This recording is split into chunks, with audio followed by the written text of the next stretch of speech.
Bom, e aí vem alguma pergunta que talvez alguns possam, né, se fazer todos os momentos.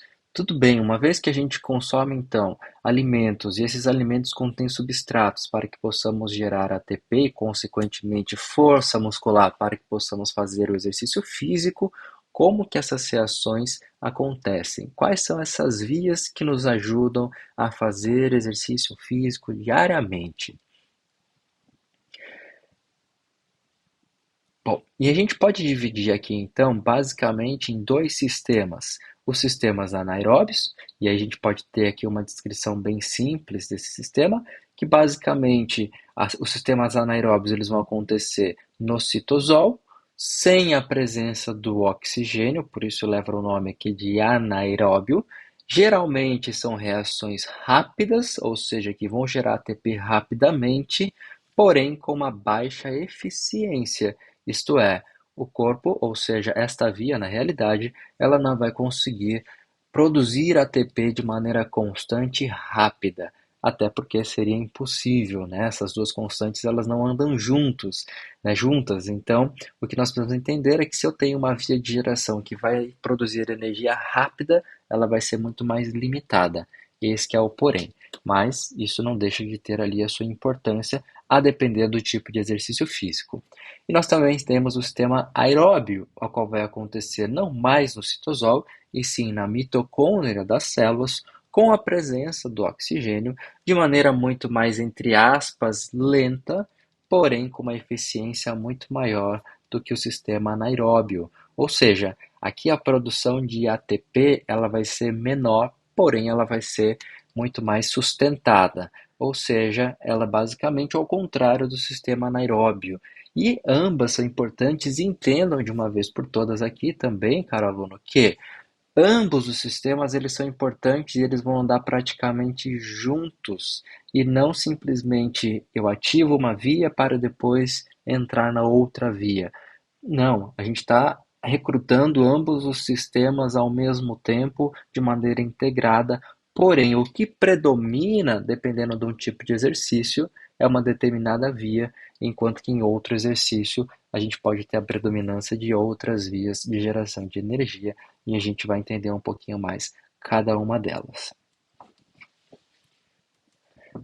Então, aqui dentro de sistemas anaeróbios, nós podemos considerar basicamente a própria hidrólise do ATP, ou seja, todas as células elas estão banhadas de uma quantidade bastante limitada de ATP, mas ainda assim presentes, e esse ATP presente nas células ele pode ser prontamente hidrolisado, gerando então energia.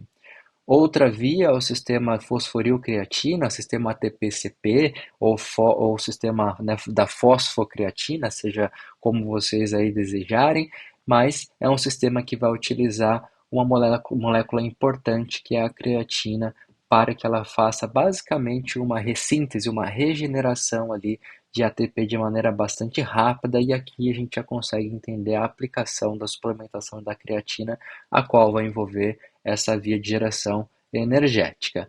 E aqui nós também temos a glicólise lática, ou seja, aqui a gente já começa a quebrar a glicose de uma maneira que eu possa utilizar a ATP de maneira muito rápida, e a gente vai entender como que isso acontece. Começamos aqui então com alguns pontos importantes. Entendo que então a energia é um pré-requisito para a geração de trabalho, ou seja, para que eu consiga produzir força durante o exercício, eu preciso de energia, e esses três mecanismos a qual nós comentamos agora, eles vão ser aí importantes para a ressíntese desse ATP que vai ser gasto durante o exercício. Entendam que se eu gasto todo o ATP e eu não tenho formas de regenerar esse ATP, o exercício ele simplesmente cessa. Basicamente, podemos entender que o indivíduo ele entrou em fadiga. Logo, quanto mais eficiente forem esses sistemas de maneira mais rápida ou mais lenta, desde que eu produza ATP, isso sempre vai ser o mais importante para que eu possa continuamente produzir trabalho.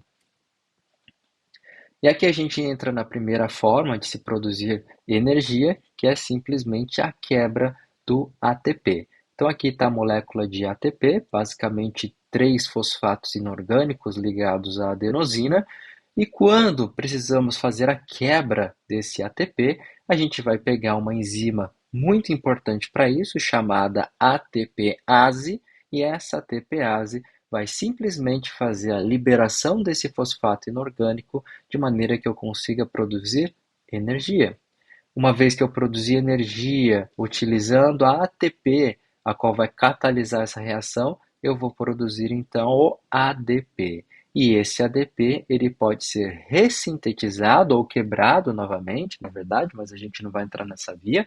Mas a gente pode falar que o ADP ele pode ser ressintetizado para formar o ADP novamente. E uma dessas vias a gente entra na via do ATP-CP, né, ou na via da fosforilcreatina.